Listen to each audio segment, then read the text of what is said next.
Technology has always fueled economic growth. It has improved the standard of living and also created new opportunities for work. Change has come, and the worst thing for us is to ignore it. So joining us on this week's episode is Mr. Timothy Ayodele. He is the founder of FireSwitch Technologies and co-founder of Cheddar House, where they raise and train the next generation of software engineers and other digital skills. And he'll be joining us today to discuss on the growth of technology and job losses. Welcome to the program, Mr. Timothy.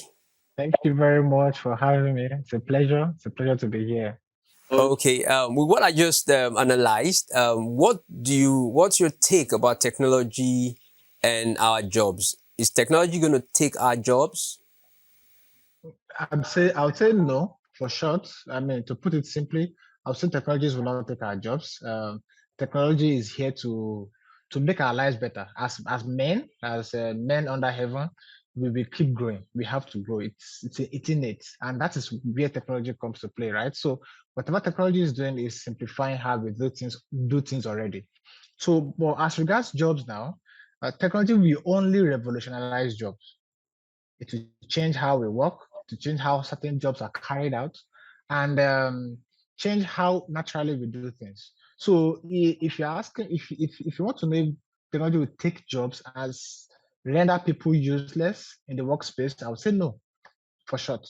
If you're saying it's not going to take the jobs of people, how can we position ourselves? Yes. If you look back to those days, right? If you look back, we had typewriters, right? We had typewriters.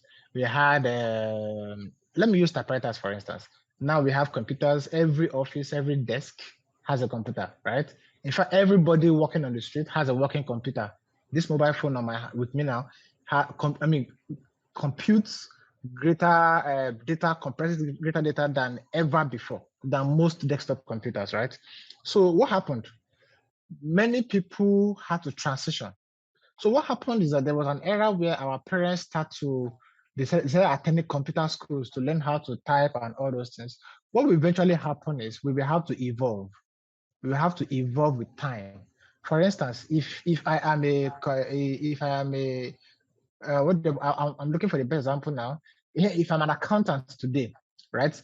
There are artificial intelligence softwares trying to do what I do already. What is the upscale of my skill? What is the future of my job? How do I need to position myself? So eventually, at a time in the future, accountants will be threatened at their job. What should happen is the same companies building these solutions will hire accountants with interests and skills in computer. They don't have to be programmers, but they have to be people that understand data, people that understand how the computer works and how the workplace is, right? How to make decisions, you're understanding data, visualizing data. So as an individual in accounting right now, I would expect that this individual start to take adjoining courses, diplomas, and start to get skills that are exactly creating solutions for the accounting space. So what I would expect everybody to do right now to stay relevant ahead is that look at the optics of your profession in the future. How do you position yourself at that junction of innovation? So that at that point in time you are still very relevant. So when computers eventually take over in the future, you are relevant, right? You are now part of those building the systems, helping people to understand the systems, integration with the everyday life of people with the same systems. So I think in the future, it is about us evolving with the way technology is evolving. And I must say that people like us in technology, we are not spared though. We are not spared from this mess, right? I will call it mess, but we are not spared. Okay, because I was about asking you, because if because you gave an example of the accountant trying to just up his skill to go with technology. What about people like the artisans? How does technology come in? How can they infuse technology into what they are doing? Yes. So, for instance, interestingly, most of these artisans will not be disrupted, and that's the crazy part. Of course, everything we are discussing here, what I'm saying now, what every other individual in the industry says out there, is speculation. We have not seen the future, but we are inferring based on what we are seeing and what we are building. And part of those building this future, right? So, but you see, these artisans, some of them will stay relevant for as long as possible. Take the mechanics, for instance. It will take a long time for us to build machines that will fix your car to the smallest detail.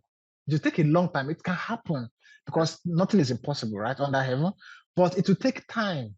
But what will happen is that they will be touched, but not so much of losing relevance. It will be so much that they will get more tools that will help them do their jobs easier. So, for instance, the heavy duty lifting of engines, right? Jacking your car up to change the tire. There may be now easy tools to do it. And what you're just doing as a human in that space is making the critical decisions of what machines may not be able to do, the emotional part of the job and stuff like that. Let's look at musicians. Musicians will stay longer in this space because music is a lot more emotional, right? It is not exactly so logical. You get where I'm coming from. Although there are other artificial intelligence right now, composing songs, creating sounds, but it's a lot deeper than that. So these guys will be we also evolve. But I think in the immediate, while those of us in this side of the white collar side, right, we will easily get disrupted because we are very logical. Our jobs are almost repetitive. But you see those guys, they will in the immediate only get tools that will help them do it easier. You get to do easier, but to actually throw them off the job, it will take a longer time. But trust me, artisans are not exactly off the table, but at least for now, some of them will find it hard. Let's say plumbing, for instance. Yeah. Plumbing. That's going to take a lot of time. Furniture, right? Yeah. So those are the guys that will stay longer, stay more relevant, but they will get tools that will help them to do things easier. Okay. So if I'm an employer in this season, what's going to be my role? How am I going to how do I get to infuse this into what I'm doing? While I have staff, I have people to work with, and then technology comes in. What's going to be my role? Yeah, so I always say that one of the hardest things for a business leader, right? One of the critical decisions is knowing when to pivot, knowing when to stop, and knowing when to push ahead, right? Pivot is very important here when you know to reposition yourself. I'll give a practical example of myself, right? I think it better answers the question. So blockchain came to limelight in 2009. It became very interesting in around 2017 and so on and so forth. I started studying blockchain in 2019, and my company started investing heavily in blockchain in 2020. What does this mean? I run a tech company out of Ibadan, right? Most of what we are doing now is going to be disrupted very soon. I'm looking at what is the relevant, what is the future of my business and my staff members. Blockchain. I had to learn blockchain myself and started training my staff, retraining them, spend a lot of money retraining them, created the blockchain course at the academy, right? What I'm doing is I'm trying to create pool of talent for myself and the industry, such that when this change comes, I can supply the industry with talent. At the same time, position my company in a place where it can actually offer blockchain services, such that the services and the software we have in the market, the product we have in the market now, can be blockchain centric, even now. Because the truth is that if I wait till when the demand comes, I have already lost out, right? Those that will provide the solutions at that time are those that have honed the solution before the demand arrives. Because the demand will not wait for you to get to your excited state. So that is why I'm building now. So what our responsibility now as business leaders is to have the foresight to recognize where the tides are moving, right?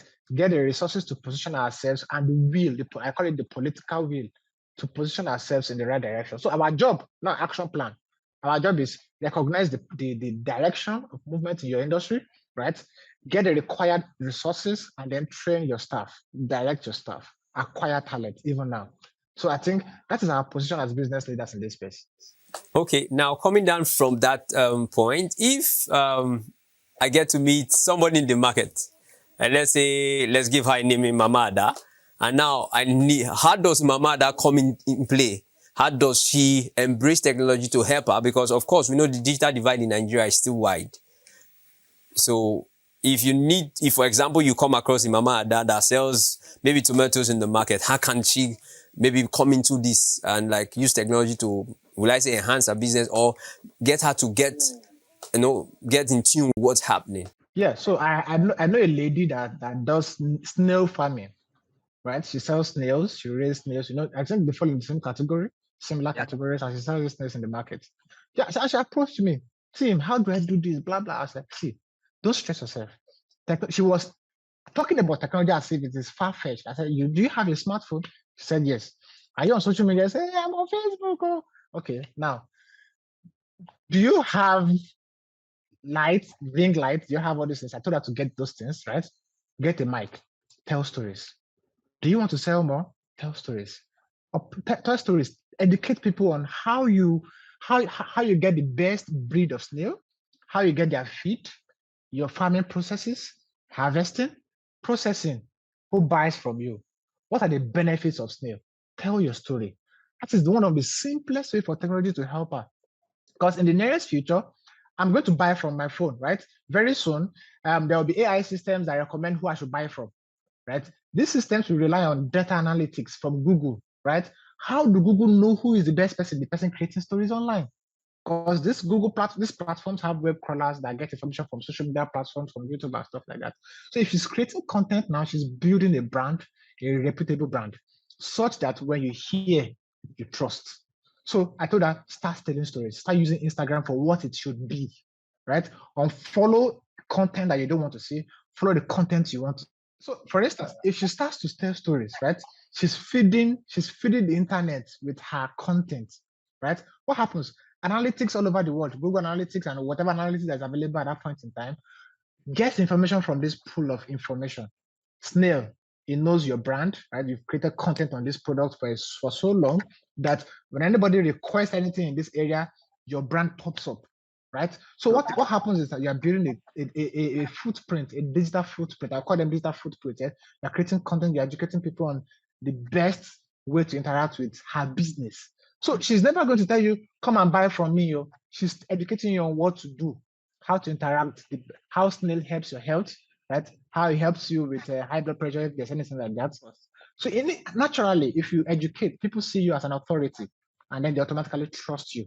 So these are one of the very simple ways that technology can help an average person on the street that doesn't really care so much about the the nerdy stuff. Oh. So that is one way Mama Ada can help her business using technology and position herself for the future. Okay, we've been speaking with Mr. Timothy Ayodele.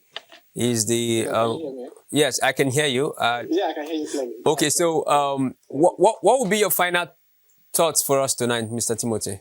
Okay, so final word. I would say that technology is here to help everybody, businesses and individuals, right? It's here to everybody. It is for us to take advantage of. So I would say that everybody listening and watching this should see how he or she can take advantage of technology for his business and for their personal lives. It is here to help us and it's here to improve how we do things. Please evolve with technology. I think that's what I would say. Thank you very much for having me. Thank you, Mr. Timothy, and thank you for sharing your thoughts with us on the program today.